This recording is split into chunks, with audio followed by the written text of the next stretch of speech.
अरे आमच्या मागण्या मान्य करा, नाहीतर खुर्च्या खाली करा. अरे आमच्या मागण्या. महाराष्ट्रात राज्य सरकारी कर्मचारी मध्यवर्ती संघटना व विविध समन्वय समित्यांच्या वतीने मंगळवारपासून राज्यव्यापी बेमुदत संपाला सुरुवात झाली आहे.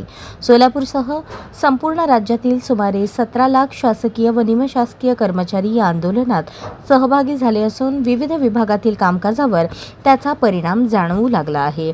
या संपामध्ये सहभागी कर्मचाऱ्यांनी त्यांच्या एकूण 18 मागण्या पूर्ण होईपर्यंत माघार न घेण्याची ठाम भूमिका घेतली आहे. 1 मार्च 2024 पासून सुधारित निवृत्तीवेतन योजना लागू करण्याचे आश्वासन देण्यात आले होते, मात्र अद्याप त्याबाबत शासन निर्णय जाहीर झालेला नाही. याबद्दल कर्मचाऱ्यात नाराजी आहे.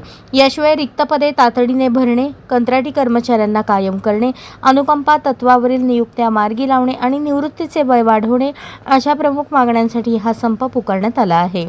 शासनाने तात्काळ सकारात्मक निर्णय घेऊन कर्मचाऱ्यांच्या मागण्या मान्य कराव्यात अशी जोरदार मागणी आंदोलनकर्त्यांकडून करण्यात येत आहे. आज राज्यामध्ये राज्य सरकारी कर्मचारी संघटनेच्या सर्व संघटनांच्या वतीनं एक दिवसाचा तथा पुढे जाऊन बेमुदत असणारा हा संप कर्मचाऱ्यांच्या जवळपास 18 मागण्यांसाठी संपूर्ण राज्यामध्ये होत आहे. आणि या ठिकाणी सर्वच कर्मचारी अधिकारी या ठिकाणी आज रस्त्यावरच्या लढाईला उतरलेले आहेत. जवळपास 18 ज्या मागण्या आहेत या कर्मचाऱ्यांच्या हिताच्या आणि जिव्हाळ्याच्या आहेत आणि अनेकदा मांडून झालेल्या आहेत. सरकार दरबारात मुख्यमंत्री असतील किंवा अन्य प्रशासकीय अधिकारी असतील अनेकदा सांगूनसुद्धा जर कर्मचाऱ्यांच्या या प्रश्नांकडे अतिशय योग्य पद्धतीनं दुर्लक्ष करणं आणि मग सरकारचा जो काय अजेंडा असेल मग ते खाजगीकरणातल्या घाटातला असेल, या ठिकाणी पेन्शनला बगल देण्याचा असेल, कंत्राटीकरण धोरण नको म्हणताना जाणून बुजून राबवण्याचा असेल, या ठिकाणी काम करून घेत असताना 10 वर्ष काम झालेलं आहे कंत्राटी लोकांचं, मग यांना कर्मचारी म्हणून सेवा अधिकृत पद्धतीनं अखंड पद्धतीनं द्यावी आणि नियमित करून घ्यावं.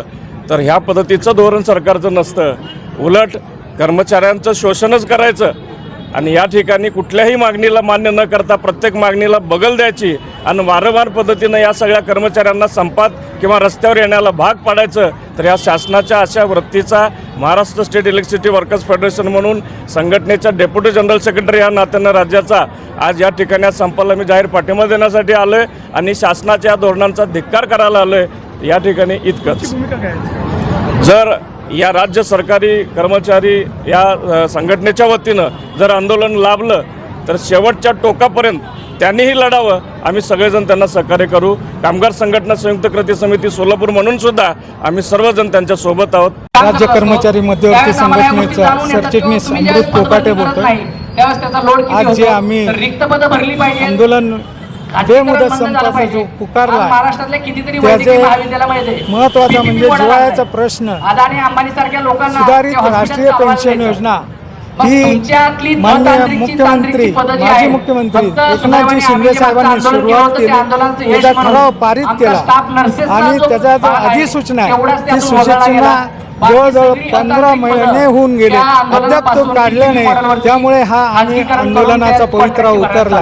याआधी आम्ही या शासनाने आमची मागणी मान्य करण्याकरता 7 आंदोलन उभं केले, त्यामध्ये अनेक आंदोलन केले.